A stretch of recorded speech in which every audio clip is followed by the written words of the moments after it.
What's going on, guys, and welcome to another Doctor Who ranking video. Today I'm going to be ranking all the current incarnations of the Doctor from the 1st Doctor William Hartnell to the 13th Doctor Jody Whittaker. I'll only be including numbered Doctors in this list, so the War Doctor and Fugitive Doctor won't be included. I will, however, be extending my thoughts on these Doctors past just the show, as I've now listened to a few Big Finish audios, so I'll be including those portrayals in my rankings. I also haven't recently looked at where I ranked Doctors in my previous Doctors ranking, so that won't influence this ranking. I've seen a lot more of the classic Doctors since that video, so that may have changed some opinions. As usual, please remember that these are just my personal opinions, so be respectful and I'd love to hear your rankings in the comments. Anyway, let's get into it. Number 13. The 6th Doctor, Colin Baker. Now, as of recording this video, I've only got 2 stories from Colin's era left to watch, and I've listened to only a couple of Big Finish audios. Although these audios have made me like the 6th Doctor a bit more, I still don't think he's that good in the show for the most part, and that is where I have to place the majority of my opinions. He's very unlikable for most of his season, and although I like dark moments from the Doctor, he goes a bit too far at times. In Trial of a Time Lord, this Doctor was just starting to become quite likeable, and then it was all over before any real traction could be made. The audio since have helped me like this Doctor more, but I haven't listened to enough yet, and ultimately it still puts him at the bottom of the ranking for now. Number 12. The 13th Doctor, Jody Whitaker. So our most recent incarnation on this list comes in the second to last spot. Jodie was the first female to ever play the Doctor in canon, and it was a big change. Much like with Colin Baker, it wasn't Jodie herself that didn't work for me, it was the way she was written. They tried to make her a bit too relatable and silly to maybe appeal more to a younger audience, so us more diehard fans and especially older fans felt a little out of place. The way she talked by saying things like fam and just general energy she gave off didn't work for me. I see a lot of the 10th Doctor in her with her more human elements and the silliness, but to a more extreme level that I think pushes things too far. When she's given more serious dialogue, Jodie does an amazing job, but usually she's just written to be goofy or explaining every single little thing that's happening. She's a Doctor I wanted to love more, but unfortunately it didn't work for me. Number 11. The 1st Doctor, William Hartnell. We go from our most recent Doctor to the original. William Hartnell was the first actor to play the role, and he set down some vital character traits. One big difference here though is that the Doctor is a much more grumpy and grouchy character, at least in season 1, than what they generally are now. Also, with Hartnell being quite old and not the most mobile, it was often his male companions who did all the exciting running about, and the Doctor often didn't get physically involved in much. Hartnell would also stuff up his lines quite often, and with the low budget and time restraints the show had in the 60s, they didn't always have time to do another take. With all this said, however, William Hartnell literally brought the Doctor to life, and even though the 1st Doctor is very different to the incarnations we'd come to know and love, the character and show was in its infancy, and he did a good job with what he was given. Number 10. The 8th Doctor, Paul McGann. This is the Doctor with by far the least amount of screen time on this list, but his on-screen performances and a few audios I've listened to put him in 10th place. McGann originally only ever appeared in the 1996 TV movie, however would start doing audios with Big Finish, which would really show off his character. He's since made 2 more appearances on TV, in The Night of the Doctor and Power of the Doctor, where he's been amazing in both. His original appearance in the movie was also great, however it was let down a bit by the movie itself not being very good. I can't personally put him any higher than this, as his TV appearances are minimal and I've only listened to 4 of his Big Finish audios, however it's safe to say that I would have loved to have seen more of this Doctor. Number 9. The 7th Doctor, Sylvester McCoy. This is one of the most polarising incarnations of the Doctor for me. In his first series, McCoy is overly silly and manic, playing off the comedic style of Sylvester's performance too much in my opinion. Season 24 as a whole is just really wacky, and I think they pushed it too far. In season 25, McCoy played a more serious version of the Doctor but still had moments of silliness. I like this portrayal much more, as McCoy can do the comedy but also the serious stuff really well too. Then for his final season, the character and stories got even darker, and this for me was the perfect point for the 7th Doctor. It's unfortunate that this was his final season, because if all 3 of his seasons were played like in season 26, the 7th Doctor would be much higher up on this list. Altogether though, even in the cringy performances, the 7th Doctor is fun to watch and an incarnation I'd love to have seen more of. Number 8.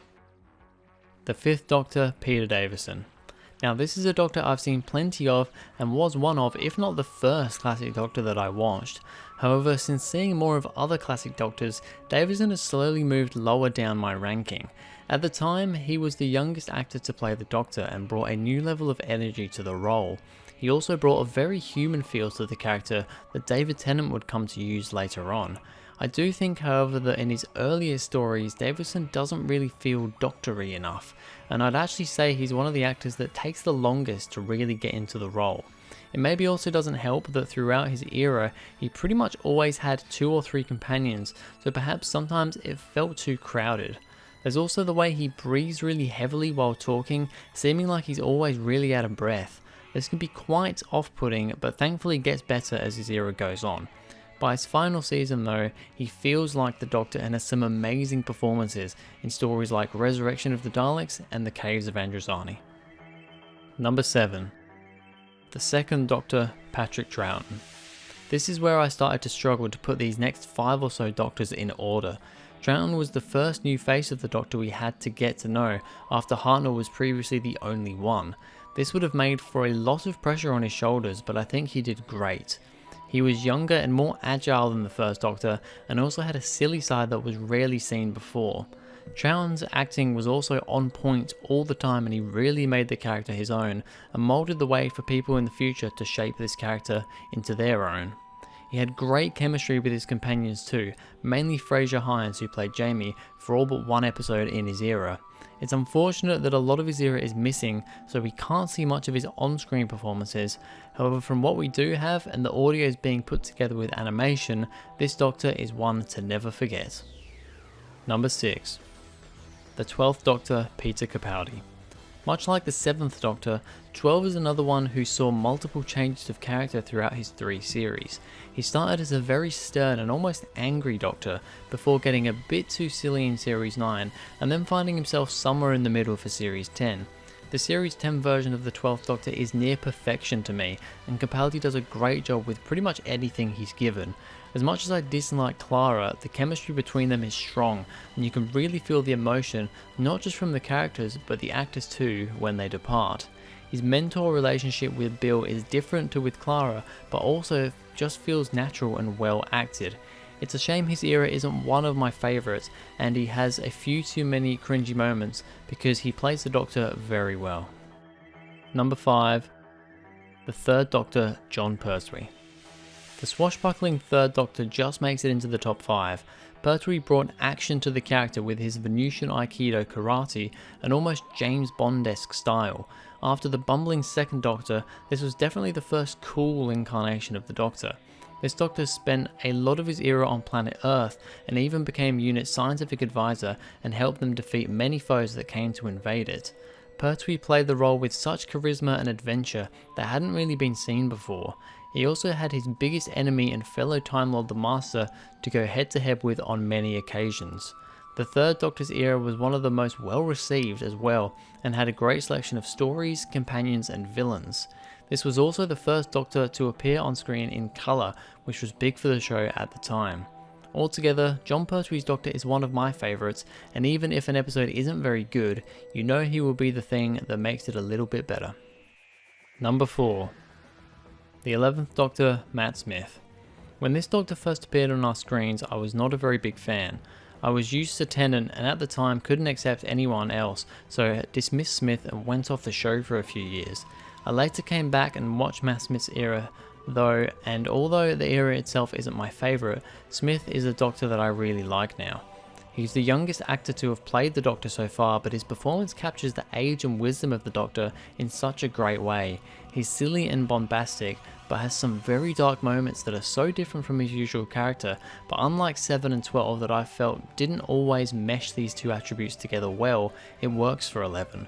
The emotion in Smith's performance when he loses Amy is absolutely heart-wrenching and totally believable, and the same goes for the anger that follows this.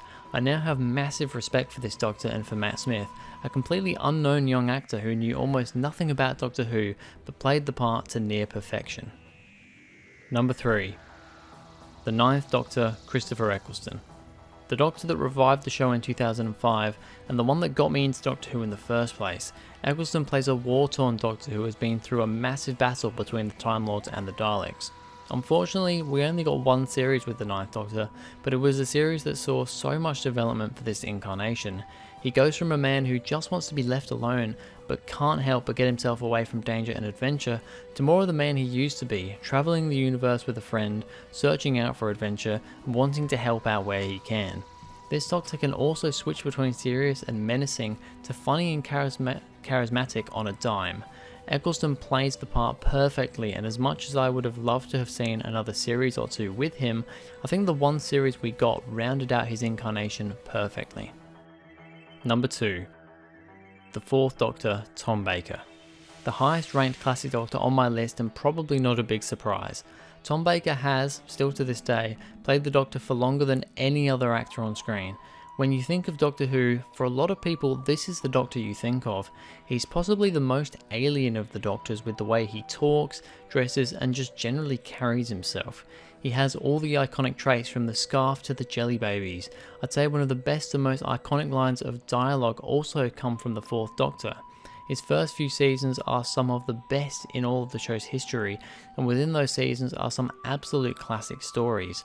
His chemistry with most of his companions is amazing too, from Sarah Jane, Leela and Romana being the standouts. Although by the end of his 7-year run I think he started to lose interest and his last couple of seasons aren't great, Tom Baker will forever be the Doctor. Number 1. The 10th Doctor, David Tennant. Well, it was never going to be any other Doctor in the first spot really, was it? David Tennant is, and always probably will be, my favourite Doctor.